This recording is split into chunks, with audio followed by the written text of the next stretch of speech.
বিভিন্ন দল ছেড়ে প্রায় শতাধিক কর্মী সমর্থক যোগদান করল তৃণমূল কংগ্রেসে। বৃহস্পতিবার মালদার হরিশ্চন্দ্রপুরে আয়োজিত এই যোগদানে শতাধিক যোগদানকারীদের হাতে তৃণমূলের দলীয় পতাকা তুলে দেন উপস্থিত নেতৃত্ব। জেলা পরিষদের সদস্য বুলবুল খান, ব্লক সভাপতি জিয়াউর রহমান, পূজন দাস সহ অন্যান্যরা উপস্থিত ছিলেন এদিনের কর্মসূচিতে। শিলিগুড়ির শিব মন্দিরে একটি রাষ্ট্রায়ত্ত ব্যাংকের ভেতর হঠাৎ সাইরেন বেজে ওঠায় এলাকায় আতঙ্ক ছড়িয়ে পড়ল।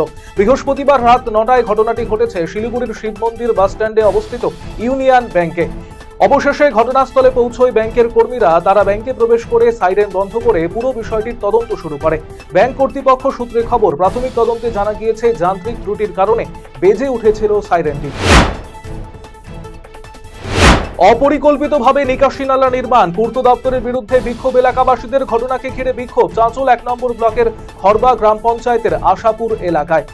খবর পেয়ে ঘটনাস্থলে আসে চাঁচল থানার পুলিশ এবং পঞ্চায়েত, ব্লক ও প্রশাসনের আধিকারিকেরা। প্রশাসনিক আশ্বাসে পরিস্থিতি স্বাভাবিক হয়।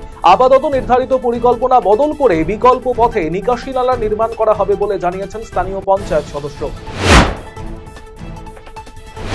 শুক্রবার দক্ষিণ দিনাজপুরের বংশীহারি ব্লকের মহাবাড়ি এবং গাঙ্গুরিয়া গ্রাম পঞ্চায়েত এলাকায় সাধারণ মানুষের হাতে তুলে দেওয়া হলো জগন্নাথ দেবের প্রসাদ।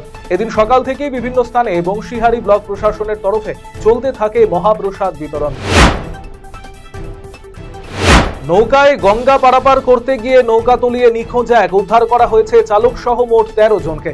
নিখোঁজ শ্রমিকের খোঁজে এখনো তল্লাশি চালাচ্ছে বিপর্যয় মোকাবিলা দপ্তর।